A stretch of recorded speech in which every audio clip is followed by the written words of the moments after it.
Andor Season 2 is way more mature than Season 1. What means that this season does way more real-life parallels than Season 1 did, which that could be uncomfortable for some people, but I like it. I think it's really enjoyable. And that's really the overview, just overview thing, because I'm going to be going into spoilers for, you know, the latest arc, the latest episodes. But I'm going to go over all 4 arcs here. They're my own little opinions, because there's 4 distinct arcs. So the first one is like the TIE Fighter arc, I'm going to call it, where Cassian's seeing a TIE Fighter, and Mom also has, you know, her child's wedding, and that sort of thing. I like it. It's pretty cool. It's fun. It's fun to see Yavin before the rebels, you know, show up there. It's cool to see a Changzhou wedding and that sort of thing. It's cool to see Luce and Real, you know, out and about with, you know, other rich people. It's cool to see that. There's really much to say on really. It's just a really cool thing that happens. It's just a good way to start the show, because there's more important things to talk about here. Because the second arc, I'll call the Gorman front arc, because this is the weakest arc of the 4. Not that that's bad, but it feels very, I won't say unorganized, but it's not really that, like there's no clear vision of what is going on, unlike the other 3, which I can name, like the thing like the TIE Fighter arc, like it's about casting a TIE Fighter, like the previous one. But this one, I'm not too sure about, you know, and I'm not really too sure about, really, which, you know, it's fine, but it doesn't mean it's bad. I like it a lot. It's a really cool story about the Gormans and how Luce sends Cassian to do, you know, this mission, but Cassian backs out of it, so he gets someone else to do it. And it's really cool to see how, you know, over the course of the show, because with the previous arc, it was the start of the Gorman stuff, and that's why I wanted to sort of talk about this arc, because, you know, throughout the show, throughout the 3 arcs, the first 3, in the first 9 episodes, you really get to see the Gorman, and how they're basically, you know, the Empire is portraying them as like the bad guys, and all these in the 3rd arc, which we will talk about very shortly. But for this arc, the second one, it's just more of a setup, where you get to see all the Gorman, all the, you know, you get to humanize them, but simultaneously seeing the Empire, you know, not humanizing them. And so it's cool to see, and that's what I'm talking about when it comes to real world parallels, because that's what you see in real life. You know, you see the media, you see the mainstream media, you know, make people the bad guys and that sort of thing. Because you also have Slero, who is working at the Gorman, you know, at the headquarters, you know, one of the buildings, you know, the Imperial facility that they get built on Gorman. He's working there, and, you know, he's, you know, with Jira, they're a couple. Get to see that. That was also in the first arc, but it really comes into play in this one. We get to see them really, you know, being a couple. So Slero's working with Deidre, which is cool. And so we get to the 3rd arc, and that's where everything goes down. That's the Gorman Massacre arc. This arc, my god, is one of the best arcs of the show. Holy crap. The second episode when the Gorman Massacre occurs, and holy crap, it's very, very brutal.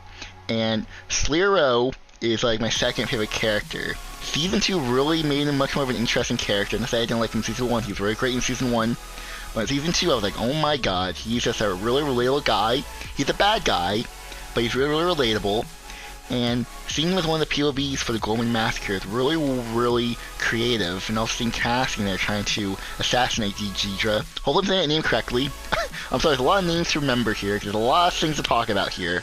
And so, Cassian's there to assassinate her, which he doesn't do, because Slero basically tackles him in the ground, and he gets headshot. Basically by the end of it. And he dies. Which I'm like, holy crap, that was insane. Like, the whole entire Gorman Massacre is insane, and it's crazy.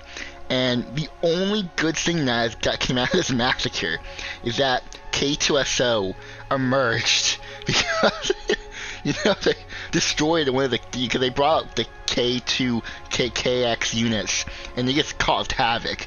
And one of them tried to kill Cassian, but you drove a vehicle into one of the KX units, and that split in half, and then Cassian took it back to Yavin, and then eventually became K2SO. And that's such a cool backstory. That's the only good thing that came out of the Gorman Massacre, the only thing. And finally we have I would call, the Death Star plans arc, where you have people kind of just delivering the chain of the information of the Death Star. You know, because someone from the ISB who's working under Lucen tells Lucen about the Death Star. Lucen tells, you know, his assistant. I forget her name, even though she's a real big part of the arc. I forget her name, god damn it. So many names to remember. But, you know, she's a really big part of this arc. good to see. But Lucen does die, which is not surprising. Yeah, it's really cool to see because the final arc takes place days before Rogue One in A New Hope, meaning that Cass is going to die a couple days later, which is crazy. And you can see all that unfold. You can see very familiar characters show up again. You know, you can see everything that you see in Rogue One is in this final arc. And it's really cool to see the final pieces coming together. And everything gets wrapped up very well. All the new characters introduced, they either die or you see their fate. And that's really cool to see. There's no, I guess for a couple characters, up to interpretation what happened to them, but for the most part, you do see everyone's fate, whether they go to, you know, they're like, oh crap, we're screwed, or like, oh, Dedra's in prison, you know, by the end of it, which is cool. She's on Narkina 5, probably some other prison. And honestly, it's cool to see the ending of the last episode. It ties into Rogue One, which is really cool to see, even though the beginning of Rogue One starts with a flashback. It's whatever, who cares? It's good enough. And with that little review out of the way, where do I put my rankings then? Andor Season 2 goes above the Rebels show, but below Attack of the Clones.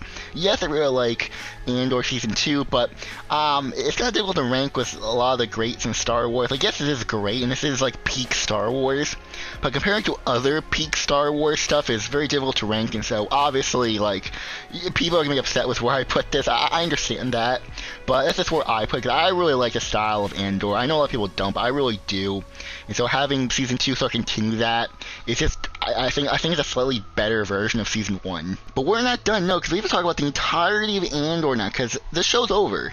There is no Season 3, that's it. Like I said, originally there was supposed to be 5 seasons, but it was cut down to 2. So Andor as a whole is a really good show.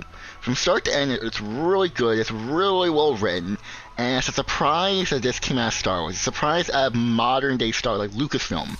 Out of all the crap that they've been doing and all the, you know, drama that's been going on over the last decade, you know, having this show come out and actually be successful and have a vision, a clear vision, with character growth, characters I would never care about in any other show, I care about in this show.